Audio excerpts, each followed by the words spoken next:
Welcome to the Board of Education's November 6, 2025 regular session meeting. Please stand as we observe a moment of silence followed by the Pledge of Allegiance led by Ms. Templeton.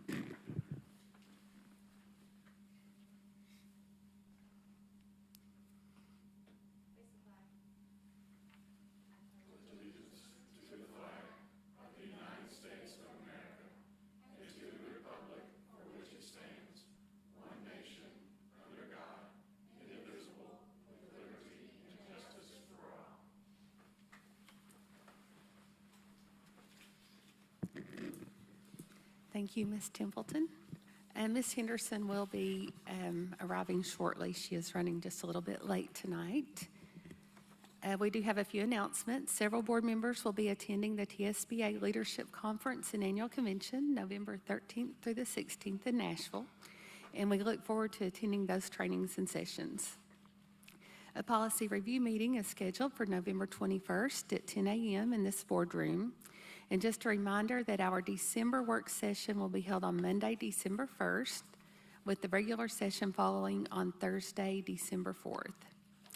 As Superintendent Riswick noted on Monday, Knox County schools will be closed for the Thanksgiving holiday, November 26th through the 28th. On behalf of the board, I want to wish all of our students and families and staff a blessed Thanksgiving. Board members, you did receive an email yesterday regarding the consent agenda item 5C13 related to an upgrade project to the small athletic field at Bluegrass Elementary School.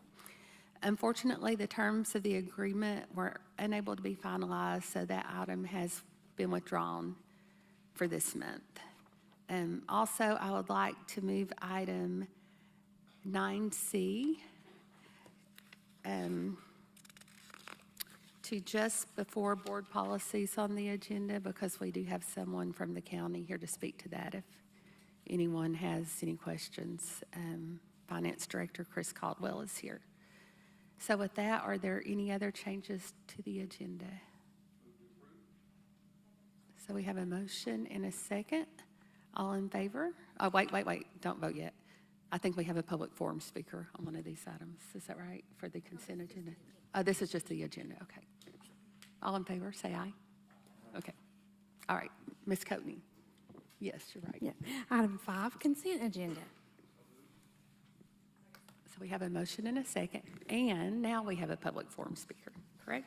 Madam Chair, yes, we do have a public forum speaker on an item on the consent agenda. Sarah Raby.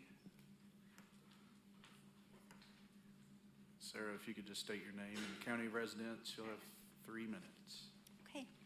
Good evening, school board members. My name is Sarah Raby. I'm a Knox County resident of District 6. I'm here to talk about items C, 7, 8, and 9, which, to be clear, I totally support. It is my understanding that 2 of the 3 of these contracts with music therapy providers are likely the result of 8 lawsuits filed against KCS this summer. While I'm truly thankful to see this issue resolved for so many families, I am asking you whether hiring an attorney to file a lawsuit is the necessary path for our daughter to receive music therapy as part of her IEP. Our daughter, now 1st grade, was born with NAS, fetal alcohol, and a genetic mutation that has made learning a challenge for her. After her adoption in 2022, we utilized a private provider and discovered that music therapy services were able to provide effective treatment and aid in her making progress towards her learning and development. So we asked her KCS preschool for an evaluation to support her IEP goals. Her preschool team agreed to music therapy evaluation called the SIMTAP by Knox County's contracted provider. The board-certified music therapist who conducted the SIMTAP recommended music therapy services as a necessary related service to our daughter's IEP, just like speech therapists, occupational therapists, and physical therapists would.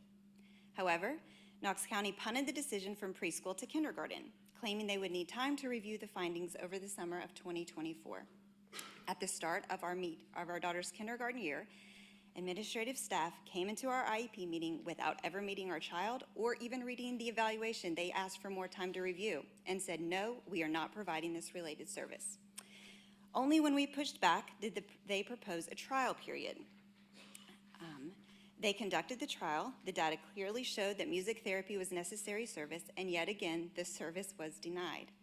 I even submitted a due process request form myself in hopes that the required resolution meeting could fix the situation, but KCS would not even enter mediation with us and still said no. All of our story was prior to the 8 lawsuits filed in June, so we decided to wait and see if or how you, the board, might respond, and we withdrew our due process. These 8 families from the lawsuit this last June filed, and look at their results. 3 contracts for music therapy services are before you tonight. So this follows what we see as an established pattern. File a lawsuit through an attorney, and a quick settlement is likely. It is my understanding that this is exactly how the first student ever to receive music therapy in Knox County did so back in 2020. A lawsuit, a settlement, expenses paid, and the child receiving services until they aged out of KCS schools. So, is litigation the expected norm for parents now? I think this pattern is beyond alarming and incredibly expensive for the district and for families. As an adoptive parent, I swore before a judge to love and advocate for my child. And that means insisting that she receive a free and appropriate public education through Knox County schools. I would ask you all to please look closely at the benefits this related service provides to students like our daughter, and help us and other families access this benefit without resorting to litigation. Thank you, Sarah. Thank you. That concludes public forum for this topic. Thank you. All right, so we have a motion and a second for the consent agenda. All in favor, say aye. Oh, any opposed? Motion carries. And item 9C that was moved before board policies is approved fund balance designation in the amount of $3,783,261 for the Coward Mill Road project. So a motion by Mr. Triplett, a second by Ms. Templeton. Any discussion? All in favor, say aye. Any opposed? Motion carries. Item 6A, approve second reading of Knox County Board of Education Policy B200, Policy Development and Adoption as amended. Motion by Mr. Triplett, a second by Ms. Henderson. Any discussion? All in favor, say aye. Any opposed? Motion carries. 6B, approve second reading of Knox County Board of Education Policy I-123, Academic Acceleration as amended. Motion by Mr. Triplett, a second by Ms. Henderson. Discussion? All in favor, say aye. Any opposed? Motion carries. 6C, approve second reading of Knox County Board of Education Policy I-140, Homebound Instruction as amended. Motion by Ms. Henderson, a second by Mr. Triplett. Discussion? All in favor, say aye. Any opposed? Motion carries. 6D, approve second reading of Knox County Board of Education Policy I-150, Gifted and Talented as amended. Motion by Mr. Triplett, a second by Ms. Henderson. Discussion? All in favor, say aye. Any opposed? Motion carries. 6E, approve second reading of Knox County Board of Education Policy I-170, Extracurricular Activities as amended. Motion by Mr. Triplett, a second by Ms. Henderson. Discussion? All in favor, say aye. Any opposed? Motion carries. 6F, approve second reading of Knox County Board of Education Policy I-222, Internet Safety as amended. Motion by Mr. Triplett, a second by Ms. Henderson. Discussion? All in favor, say aye. Any opposed? Motion carries. 6G, approve second reading of Knox County Board of Education Policy I-290, ESL Program Policy as amended. Motion by Mr. Triplett, a second by Ms. Henderson. Discussion? All in favor, say aye. Any opposed? Motion carries. 6H, approve second reading of Knox County Board of Education Policy I-311, Authorization for a Grade Change as amended. Motion by Mr. Triplett, a second by Ms. Henderson. Discussion? All in favor, say aye. Any opposed? Motion carries. 6I, approve second reading of Knox County Board of Education Policy I-340, Promotion, Retention, Acceleration as amended. A motion by Mr. Triplett, a second by Ms. Henderson. Discussion? All in favor, say aye. Any opposed? Motion carries. 7A, approve a Tennessee Department of Education fiscal year 2026 public school security grant in the amount of $1,184,319.69, plus fiscal year 2025 carryover in the amount of $679,162.53. Motion by Reverend Butler, a second by Ms. Templeton. Discussion. All in favor, say aye. Any opposed? Motion carries.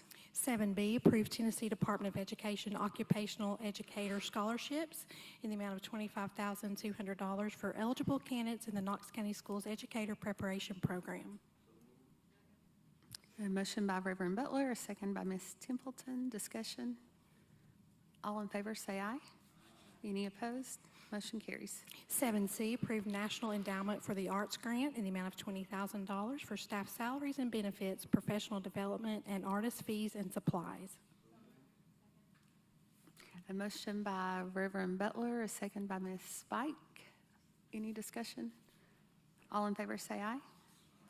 Any opposed? Motion carries. 7D, approve Knox County Retired Teachers Association grants in the total amount of $2,000 for Carter Elementary School, Dogwood Elementary School, Green Magnet Academy, and Northwest Middle School. A motion by Reverend Butler, a second by Mr. Wright. Any discussion? All in favor, say aye. Any opposed? Motion carries. 7E, approve Town of Farragut grants in the total amount of $108,000 for Farragut Primary, Farragut Intermediate, Farragut Middle, and Farragut High Schools. Motion by Ms. Morgan, a second by Ms. Spike. Any discussion? All in favor, say aye. Any opposed? Motion carries. 8A, approve amendment to contract with Tyler Technologies Incorporated for human resources and payroll information systems at an annual cost of $293,742 for the term of December 1, 2026 through November 30th, 2029. A motion by Mr. Triplett, a second by Ms. Templeton. Discussion. All in favor, say aye. Any opposed? Motion carries. 8B, approve design contract with McCarty Holsapple McCarty Incorporated in the amount of $500,775 for the Farragut Intermediate School and Farragut Middle School roof replacements. Motion by Ms. Morgan, a second by Ms. Spike. Discussion. All in favor, say aye. Any opposed? Motion carries. 8C, approve increase to design contract with McCarty Holsapple McCarty Incorporated in the amount of $4,575 for flooring selections and plans for the new Farragut area elementary school. Motion by Ms. Morgan, second by Ms. Spike. Discussion. All in favor, say aye. Any opposed? Motion carries. 8D, approve increase to construction contract with Skilled Services LLC in the amount of $67,992.95 for Phase 3 of work-based learning projects at Halls and Powell High Schools.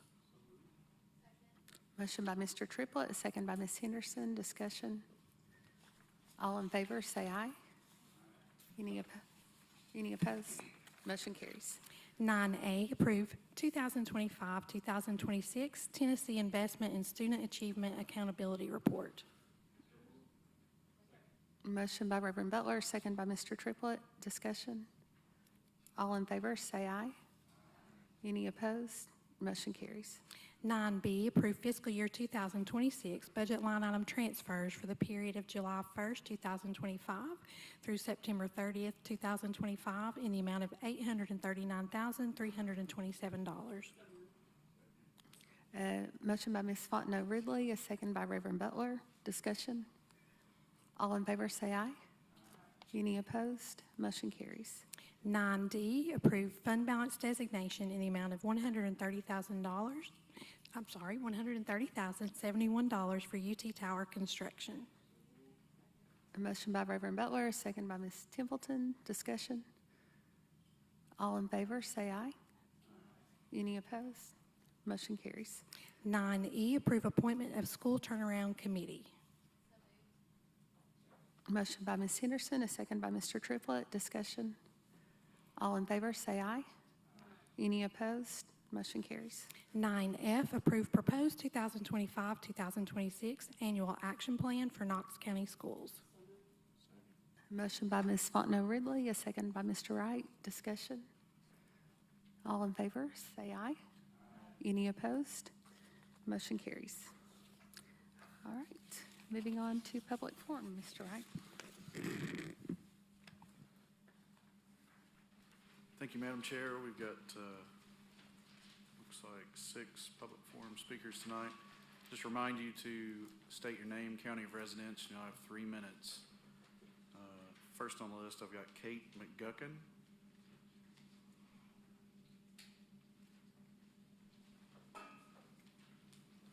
Please state your name and county of residence. Hello, I am Kate McGuckin, and I'm a resident of Knox County, and I'm the mother of 2 young children and a concerned citizen who has worked in various volunteer roles supporting our immigrant community in Knoxville and beyond. And I'm here to voice my opposition to House Bill 793 and to ask for your support in making it a legislative priority in 2026 to pass a resolution affirming every child's right to a public K-12 education, regardless of documentation status. Failing to uphold the protection established in Plyer v. Doe will not make these children disappear. When we deny a child the right to go to school, we're not solving a problem, we're creating one. This bill will increase the likelihood these children will grow up uneducated, vulnerable to exploitation, and dependent on government and community services later in life. If their well-being alone doesn't move us, we should consider the economic consequences, the loss of future tax revenue, the decline in federal funding tied to enrollment, along with the added cost associated with policing documentation instead of educating children. On a personal note, I met my dearest friend at the age of 14, shortly after she arrived here undocumented from Colombia. She left behind her father, her family, and all she knew, and found herself in a new country where she didn't speak the language. We recently revisited her experience and discussed what her life might have been like had she not been afforded an education. Without that opportunity, she shared that she would have struggled to build connections beyond her Colombian and Spanish-speaking community. She might never have learned to speak English fluently or at all. She likely would have joined her mother working under the table due to facing barriers to higher-paying, tax-contributing jobs, limiting not just her own future, but our shared economic growth. For her, high school was everything. Today, she works in the medical field, serving our at-risk immigrant community. She shared that more parents are keeping their undocumented children home out of fear, and she's seeing the fallout firsthand. An increase in teenage pregnancies and cases where vulnerable girls are being exploited, leaving families who are powerless to seek justice. When children are kept out of school, they spend more time unsupervised or in adult environments, working low-paying jobs where they're exposed to drugs, sex, and alcohol. This comes with harmful consequences for both these children and our broader community.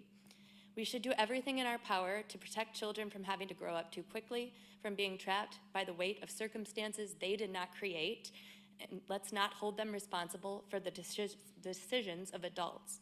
Instead, let's continue to focus on giving them the tools to build something better by upholding the right to education for all. Thank you. Thank you, Kate. Next is Candace Bannister.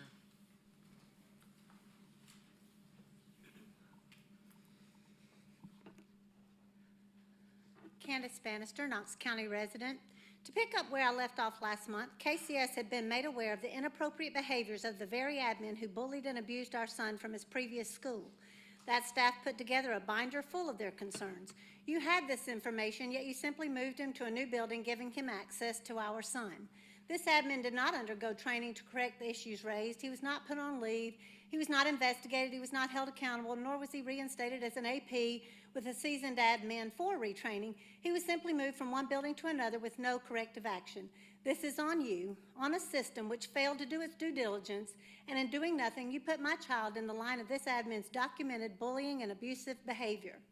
When an admin at Hardin Valley Academy failed to call emergency services after a contract custodian turned on gas in the chemistry lab, action was taken.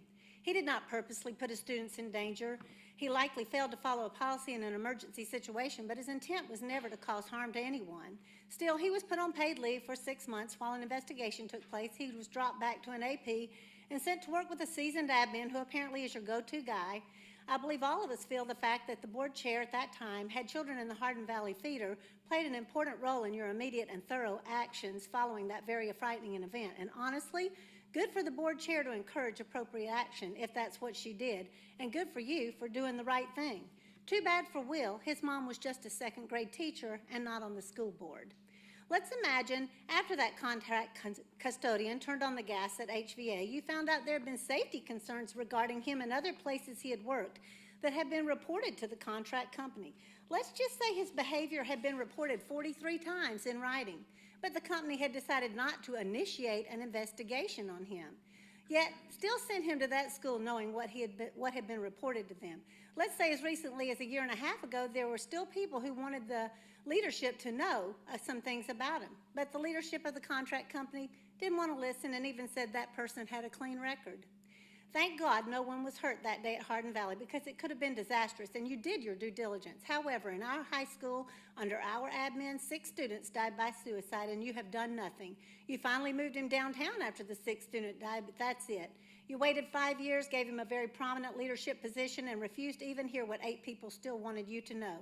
You were told that the metaphorical gas valve was wide open before he came to Farragut, and you didn't even attempt to turn the handle to the off position. You will bear the ramifications of your negligence and lack of responsibility for the rest of your lives.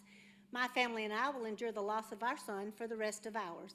When you sit down for your Thanksgiving dinner in a couple of weeks, please remember that our family and 5 others will have an empty chair again this year. Thank you. Thank you, Candace. Next is Betsy Hobkirk.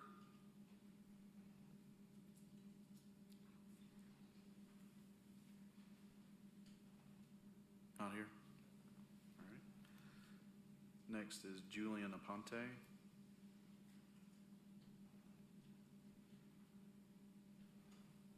don't see him.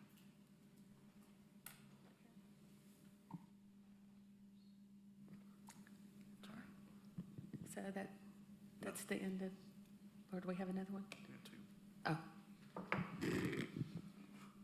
Oh, Lady Tiara Wilson.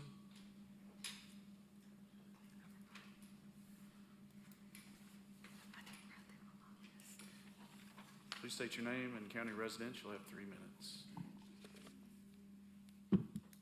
Tiara Lady Wilson, Knox County. I'm here to speak to you all in concerns with abuse of power and lack of transparency by way of Knox County school employees whose priority is to be in control. I'm here specifically to talk about the actions of Miss Rakia Foster, an Austin East freshman academy principal, concerning her professionalism and lack of transparency around Title I and homecoming funds. Over the past 4 years, I have inquired and asked to be a part of parental peer council groups, but never was formally invited to these meetings, nor was it publicized to the parents within the school. Only this year was the first time that we actually had a meeting that was publicized concerning the budget of our Title I funds at Austin East. However, it was scheduled during school hours, 2:30 to be exact, and it was less than a week's notice. I've been concerned, other parents have been concerned, Austin East community has asked, where is the money? Ms. Foster refuses to give the results when it comes to homecoming, and that is very imperative because she expects us to trust her, but when we go to her asking her about the results, she refuses to talk to us. All schools who raise money around homecoming need to disclose the amount of money that is raised by our children and the community, plus the fact that the fees for Austin East homecoming has tripled over the past few years. When is it that our community stops being exploited? There also is a need for investigation under Ms. Rakia Foster about her disciplinary actions, especially when Knox County Schools has a protocol on how you are to properly discipline children, which means that you involve the parents. I am also here because we need checks and balances.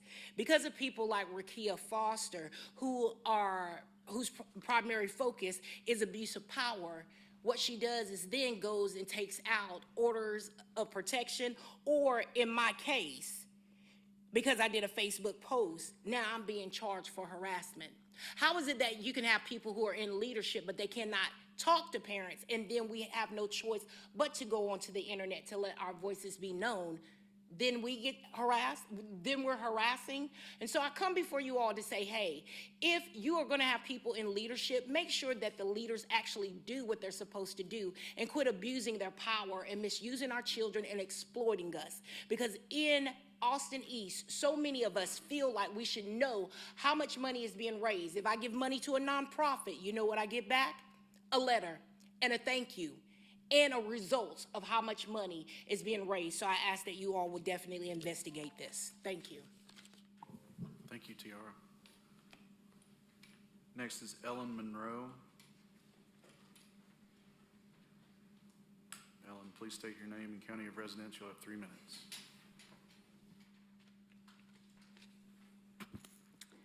Good evening. My name is Ellen Monroe, and I live in Knox County within District 8. I am a speech-language pathologist in Knox County Schools and was honored to be the Elementary District Teacher of the Year this past school year. I come from a family of educators and school administrators who have chosen this career path because they believe in the power and importance of education. I'm here tonight as an advocate for my students and families I serve, and because I firmly believe in the 14th Amendment that protects access to public education and ensures states cannot deny education based on discriminatory reasons, including documentation status. At my school, every day we are experiencing the effects of the fear immigrant families are facing. We see firsthand the toll that this is taking on our immigrant students, their families, their teachers, and their friends, which impacts all kids' readiness to learn in our classrooms. We have students who don't attend school because they are afraid, students who are displaced due to parents being taken during routine check-ins, and students who have disabilities who have a difficult time receiving their services due to these issues. All of this leads to chronic absenteeism, academic decline, and increased mental health concerns, which will have a massive impact on children's academic careers and growth as human beings. Although the fear and anxiety are heightened, my colleagues and I also get to witness firsthand the beauty of diversity as children with different backgrounds, skin tones, languages, and neurodivergence communicate, play, and learn together in a safe space every day.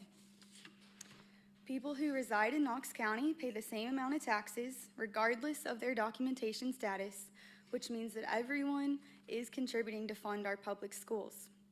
I trust and urge that the board will do the right thing for all of our students and commit to your oath of placing the interests of children above all others in every decision that you make. You can do this by passing a legislative priority and resolution that takes a firm stance against Tennessee House Bill 793 and similar bills that permit discrimination against children based on their immigration status. By doing this, you will also be upholding our district vision to be the cornerstone of education in Knox County, empowering students to grow their talents, strength, and skills to build a stronger community. We all know that an educated community is a stronger community. Thank you. I know Betsy is also, maybe, Betsy is here now. If she got stuck in traffic. Thank you. All right. Thank you, Ellen. All right, I'll circle back around. Betsy Hopkirk. Betsy, please state your name and county of residence. You'll have 3 minutes. Okay, thanks. I'm in Knox County. I live in South Knoxville and teach at South Knoxville Elementary right now. Thank you. It took a little longer to clean up the art room than usual. So I would like Knox County Board of Education to pass a resolution and a legislative priority that takes a clear, firm, and unambiguous stance against Tennessee HB 793 and similar bills that permit discrimination against children based on immigration status. I think the school board would be sending a powerful message to students and families in Knox County, and you'd be modeling something really important for our children. The threats of immigration, detention, or deportation invoke fear, stress, and trauma that contribute to absenteeism and drops in achievement. And classmates, it's disturbing when a fellow student disappears and they don't know where they've gone. A priority addressing local control is important, but in this case, I think it's too vague. I think this issue is different. This isn't teacher evaluation or student testing. This is about excluding a whole group of children from public schools.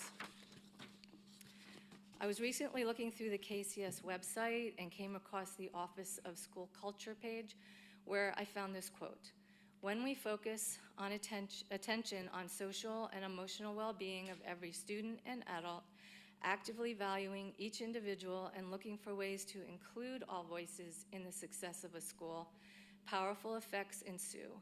Fewer discipline problems, improved student motivation, and increased student academic performance." I personally have benefited quite a bit, my teaching practice, from the school, or from the Office of School Culture. Over the years, I've seen the office grow and become more effective, and their attention to trauma-informed teaching practices, restorative practices, and cultural responsiveness have helped me out in my classrooms. So it makes me think, why invest in the good work of school culture, but at the same time not take a firm stand against any similar legislation such as Tennessee or HB 793 that permits discrimination against children based on immigrant status. So I urge you to continue developing this priority. I was here on Monday and I was really glad to hear the discussion and the struggle and the conversation, and that you decided you'd be voting on it December 1st, and it would be on the agenda, and I urge you to vote on it by December 4th to give yourselves time to speak with legislators about it. I guess I have other things, but that's it. Thank you. Thank you, Betsy. All right, Madam Chair, that concludes public forum. All right, thank you, Mr. Wright. With that, we are adjourned.